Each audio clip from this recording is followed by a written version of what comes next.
Hey everybody, welcome to a new episode of Low Code Approach. Today, I'm joined by Ricardo Duncan, Product Marketing Manager for Dataverse and Power Platform. And Ricardo's got some new work that he just completed and some really interesting topics about Power Platform. And I think everybody should take a look at this. Hey Ricardo, how you doing? Yeah, doing well. Thanks, Sean, for having me. Really appreciate the opportunity. Awesome, man. So this work is called the Low Code Signals 2023, and that's just a bunch of words. What does that actually mean? Yeah, so it's a report that we did really trying to understand the IT professional and the CIO and the IT department at large much more closely to make sure that low code and Power Platform specifically really were serving them in the best ways possible. And so what we ended up doing is we surveyed about 2,000 IT professionals. So that's a range of titles, as I'm sure everyone is aware, that falls under that umbrella, about 200 CIOs. And so this is really to give us a statistically significant number of people to get their opinions and feedback on low code about. Yeah, so this report kind of explores three different kind of key trends that we're seeing and how low code is helping CIOs and IT departments at large meet some of their challenges. Nice. So that's a fair number of IT professionals and C-level. Was there any focus on any specific industry, or was this like across the board? Yeah, no, that's a great question. So we actually did it across 6 industries, those being financial services and insurance, another being government, healthcare, travel and transport, retail, and manufacturing. So we had quite a few different industries that we kind of cut this information up by as well, because we wanted to see if there were any major statistical differences from each industry to each industry. And, we found some interesting nuggets there that I'm happy to talk about a little bit further later. Very cool. So it seems like there's a lot to gain from some pretty incredible data points that you pulled back in the report. Too long didn't read, and a spoiler alert. Like, is this the silver bullet? Like, is low code the silver bullet to fix some of these challenges and pain points for organizations? Yeah, that's a great question. No, it is not. And as any good professional developer or IT professional would tell you, there is no such thing as a silver bullet in technology. And that is certainly true of low code. But what we really want to do here is help these IT departments understand, hey, it's not the silver bullet, but it's a great piece of your Batman toolkit and having that in your tool belt. And that's really what we want them to kind of embrace and, start to explore some of those scenarios and break those down in terms of where it's most useful for them to kind of help accelerate and, cut down on some costs and things of that nature. Yeah, so you mentioned driving cost savings. Is it something that is only applied to the IT department regarding like resourcing and building out apps, or does this go to even business process owners and maybe modernizing the applications that they're trying to build? Are there cost savings implied in that? Yeah, no, that's a great question. And so this is really a double-edged kind of set of benefits, if you will. Part of it is definitely for the IT departments, right? I don't know how much people know this, but I'm sure everyone's aware of the current economic tensions, of course, and definitely want to be respectful of that. But one of the key things that we're seeing is that there's continued slowed global growth, and that's only going to continue in 2023. And so that trickles across all organizations of all industries, right? But simultaneously, that also impacts IT departments, of course, as it impacts any other department. The thing here is IT departments are already really running hot, right? Like they're already getting squeezed from a variety of angles in terms of, hey, look, we need a technical solution that can help me with A, B, and C, right? And so crazily enough, IDC had a previous estimate of 500,000 new apps by 2025, and that's even expanded now and ballooned to 750,000 new apps built by 2027. And so, it's very paradoxical to ask somebody to accelerate how quickly they build and also to cut some costs. And low code is pretty good at that from a variety of standpoints. And then those benefits actually expand out to the organization at large due to some of those efficiency gains and also some of those cut costs. So that's really, it helps in both parts. And that's really massive for organizations overarchingly.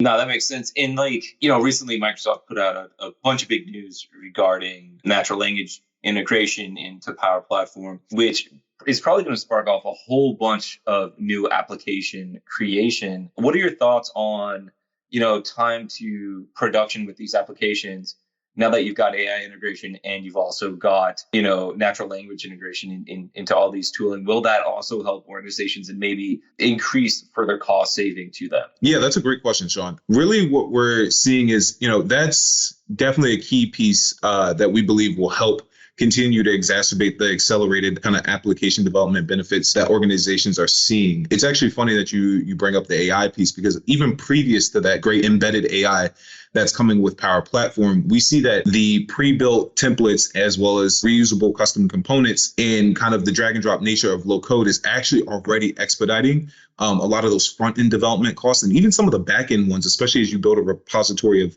kind of those custom components. You're cutting down on the time, you're cutting down on the reiteration, you're cutting down on costs through DevOps. And so we actually ended up seeing a 24% reduction of professional developer and DevOps costs when people combine Power Platform and Azure for corporate IT through a Forrester Total Economic Impact report we did quite a while ago. And so what ends up happening is that accelerated development is only going to get faster and is only going to be able to drive reduced time to market as well as reduced costs as we continue to build and pull more AI into low-code technologies. And it's actually funny that you asked that, because when we were doing this research before we put out all these great kind of new features and functionalities, we actually found out that 87% of CIOs and IT professionals say increased AI and automation embedded into low-code platforms would help them better leverage the full set of capabilities. And so that's only going to show you that, these co-pilots in Microsoft Power Apps, Power Automate, Power Virtual Agents will do a fantastic job of kind of streamlining that development and, making it easier for not only, IT professionals and pro devs, but even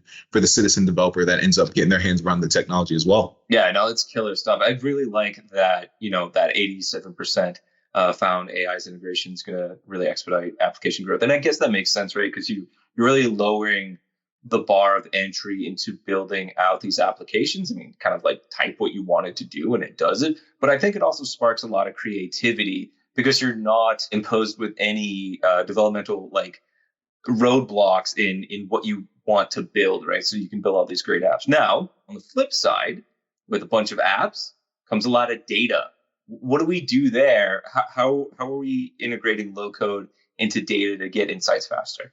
Yeah, that's a fantastic question. And it's funny because, the explosion of data and technical kind of solutions in every business process, every workflow is really just growing the volume of data at a pretty rampant pace. I mean, we talked about, 250K more estimated apps in a 2-year span. How much data is that churning out in these organizations, right?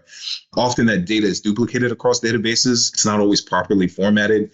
Sometimes people are doing shadow IT, pulling that down into their own Excels and, operating on data. And, Sean, you've taught me a lot about that at work. And so that's really challenging for, both end users to leverage in their decision making because that data is not always accurate. It's not always the cleanest. It's not always the most up to date. Making that data accurate, actionable is time consuming and it's really costly to use. Low code platforms, shameless plug for Dataverse, are great in terms of helping break down those data silos and centralizing that data into one central repository on which people are able to kind of build their applications. And, things like Power BI, they're able to take a Power App that they build and then take the data from it and streamline that directly into a Power BI dashboard and really, kind of build a visualization that, now someone like myself, who's not the most technical, is able to really leverage and take advantage of to be able to make better, marketing decisions. And, some of our leadership is able to do the same thing. And so it's really just about taking some of that data, centralizing it, breaking down previous data silos through integration through things like,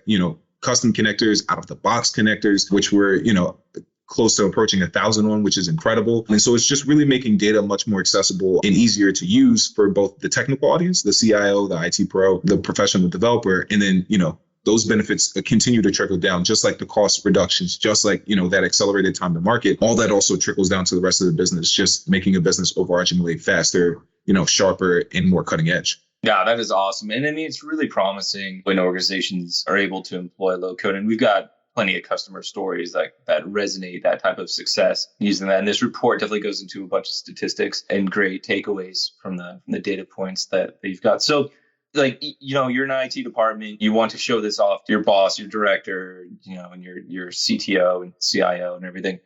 How do you strike up this conversation? What do you tell them to make them interested in this? The biggest thing I can say is when you talk to these CIOs and IT pros, if you want to literally take this report, you're talking 87% of CIOs and IT pros surveyed said low code is effective in helping them reduce costs. 89% said that it's effective in increasing efficiency. 86% of them said that it helped their organizations generate more accurate insights from their data. These are key findings and key things that we've seen that CIOs, IT departments care about. And those things always continue to trickle down to the rest of the business. And so I would say to anybody who's really interested in using low code, go to your leadership and start that conversation. And, in terms of, if you get them on board or if they're really interested in learning more, direct them to the Microsoft Power Platform Adoption Assessment that we have on MicrosoftLearn.com. And, that's a great opportunity for you to learn a little bit more about where your organization stands in the low code practice today. Maybe you're new, you haven't done this before. It's a great way to kind of learn more about, how you can get started. And for those who are on the track, but aren't necessarily at things like Fusion development yet or what have you, it gives some great recommendations in terms of where you can go next. It gives you, access to resources like the Microsoft Adoption Workbook and some of these other key assets that our Power Cat team has done a fantastic job of putting together. And those resources are really helpful in helping you start to build that strategy. And then, if you have a Microsoft representative that your organization works for things like Microsoft 365, for things like Dynamics, things like Azure, go and broach that conversation with them. If they're not the right person to help you, they can always get you in contact with someone else who will be able to kind of help push you along that journey. And so those are kind of some of the routes I would take personally if I was really interested in learning more and starting to get my hands around this technology. That's a really good point. I think one way to kind of sum that up is, take the processes and the technologies that you're working with right now and think of like, what's next, or how can I make this even easier? And I think that's where Power Platform can come in and really streamline a lot of the things that you're doing and integrate with a lot of technologies that you're working with. You mentioned, third-party connectors and integrations at that point. And it's super crucial to understand that and how you can get buy-in during the adoption process and tie it into what matters to those users and to those individuals on the C-suite. Ricardo, thank you so much for joining. Like, tons of information. We'll definitely put links to all this content in the show notes, make sure everybody can readily access it. And we're interested in seeing how the natural language and Copilot integrations change the perspective about low code. So maybe there'll be another report later on at some point, and we can take a look at how things have altered in the low code space since then and what organizations are actually using it for later on. And I'd be curious to see what, listeners are thinking too. Please hit us up on the social channels and let us know what you think about the report and where do you think things are going. And also, what does security and governance mean to this for organizations as they understand the true value of low code and how does that govern securely and put in place? Once again, thank you so much, Ricardo. This flew by, but this was really good, man. I appreciate it. Yeah, thanks for having me, Sean, and thanks everybody for listening.